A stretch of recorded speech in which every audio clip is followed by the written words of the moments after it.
بسم اللہ الرحمن الرحیم۔ السلام علیکم۔ کیسے ہیں دوستو آپ سب؟ امید کرتی ہوں آپ سب خیر و عافیت سے ہوں گے۔ میں آپ کے لیے آج ایک نیو اور زبردست ویڈیو لے کر حاضر ہوئی ہوں۔ ویڈیو کو اسٹارٹ کرتے ہیں۔ ارم کی دکھ بھری کہانی۔ اسٹارٹ کرنے سے پہلے آپ الوینا کی داستان کو سبسکرائب کیجیے اور بیل کے آئیکن کو پریس کیجیے تاکہ ہماری آنے والی نیو ویڈیو سب سے پہلے آپ سب کو مل سکے۔ ارم کی دکھ بھری داستان۔ میں بہت نیک لڑکی تھی۔ ہم 7 بہنیں تھی، میرا ایک بھائی تھا۔ میرے ابو بوڑھے تھے، کمانے والے۔ بچپن میں نے بہت دکھ دیکھے کیونکہ مجھے بالکل عقل نہیں تھی۔ میں ذہن سے بہت ذہین بھی تھی، خوبصورت بھی تھی، پر توجہ کرنے والا کوئی خاص نہیں تھا کیونکہ بڑے بھائی موجود نہیں تھے اور ذمہ داریاں زیادہ تھی۔ اسی وجہ سے میٹرک میری پاس ہوئی، ہوش سنبھالا تو میٹرک پاس ہو گئی۔ میٹرک پاس ہوئی تو فوراً سے رشتہ آ گیا۔ رشتہ آیا تھا گاؤں سے، بہت دور سے، جبکہ مجھے اپنے پاس گھر کے لوگ پسند کرتے تھے، لیکن میرے باپ نے اس لیے نہیں کی کیونکہ اس کو اپنی انا پیاری تھی۔ وہ چاہتے تھے کہ میں اپنوں میں کروں، میں باہر نہ کروں، اس لیے بہت دور سے میرا رشتہ آیا اور باپ نے فوراً سے ہاں کر دی۔ نہ دیکھا نہ بھالا لڑکا کیسا ہے، کیا کماتا ہے، کیا تعلیم ہے، ایسے ہی اس نے ہاں کر دی۔ ذہن میں بہت سے سوال آئے میرے کہ لڑکا کیسا ہے، کیا ہے، کچھ پتہ نہیں ہے۔ ابو امی نے ہاں کر دی، ماں باپ نے ہاں کر دی تو ان کے حکم کے مطابق ہم نے بھی سر ہلا دیا۔ ایسے ہی میری شادی بھی ہو گئی۔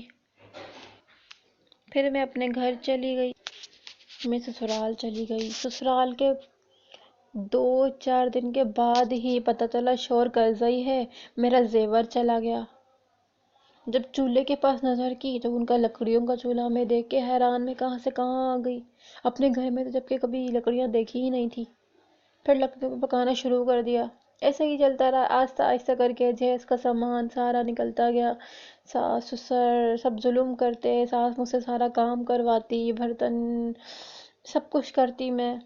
یہ ظلم میرے ساتھ ہوتا رہا، مجھ سے پیسے وغیرہ سب کچھ چھین لیے جاتے، سارا دن میں کام کرتی کیونکہ شوہر کی کوئی عزت نہیں تھی، کیونکہ وہ نہ پڑھا لکھا تھا، باپ کے پاس بیٹھتا تھا۔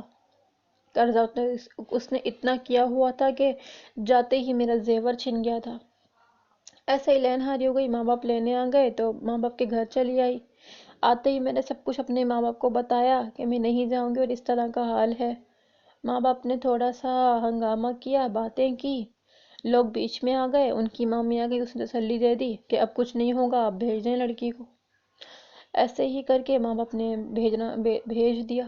میں بولی ابو نہیں، وہ مجھے ماریں گے، وہ مجھ پر ظلم کریں گے، جب میں نے اتنا ہنگامہ کیا تو آپ کوئی ایکشن لیں۔ ابو نے بولا کچھ نہیں ہوگا، بیچ میں یہ ہے نا، یہ سب کچھ کر دیں گی جب یہ ہاں کر رہی ہیں۔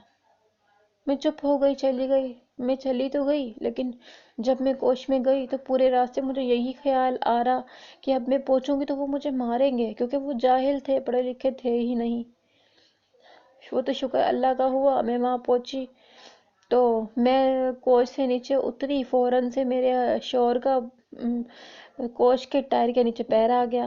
ہم نیچے اترے تو فوراً سے اسپتال بھاگے تو اس کا پیر زخمی ہو چکا تھا، تو اب ان کو بیڈ ریسٹ بتا دیا، پٹیاں وغیرہ ہوئی۔ پھر گھر آئی تو ان کو بیڈ ریسٹ بتا دیا، وہ پخانا بھی چارپائی پہ کرتے، ان کو واش روم لے کے جانا آنا دلوانا ساری میری ذمہ داری ہو گئی تھی۔ چھوٹا بچہ میری گود میں تھا، میں اس کی ذمہ داری سنبھالتی، پھر ساتھ بولتی کہ روٹیاں بنا لو، اب یہ کر لو، اب وہ کر لو۔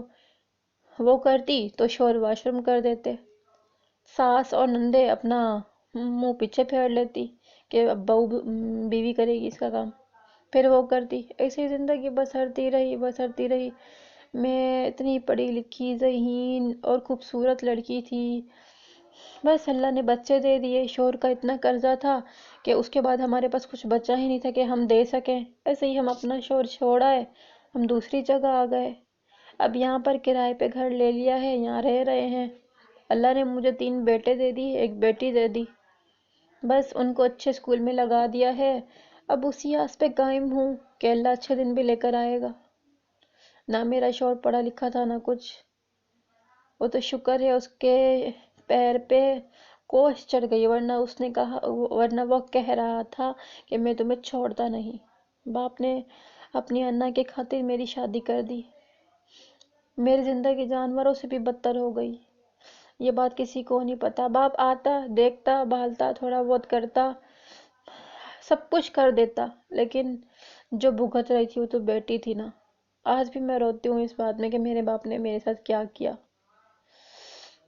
بس ایسے ہی میری زندگی چل رہی ہے۔ اب اس آس پر قائم ہوں کہ اللہ پاک نے بچے دیے ہیں تو شاید ان کے جب یہ بڑے ہوں گے تو مجھے سکھ نصیب ہو جائے گا۔ تو دوستو میری آج کی کہانی یہ تھی، اور میں آپ سب سے ریکویسٹ کرتی ہوں کہ پلیز اپنے بچوں کی خوشیاں دیکھیں۔ دوستو بھائیوں، میں آپ سے گزارش کرتی ہوں اپنے بچوں کی خوشیاں دیکھیں، یہ نہ دیکھیں کہ اپنی انا، میری باپ نے اپنی انا کے خاطر میری زندگی اس حال میں پہنچا دی۔ دوستو یہیں پہ کہانی اینڈ ہوتی ہے، انشاءاللہ ہم حاضر ہوں گے نیکسٹ ویڈیو کے ساتھ۔ تو ویڈیو اگر اچھی لگے تو چینل کو سبسکرائب کر دیجیے گا۔ اللہ حافظ۔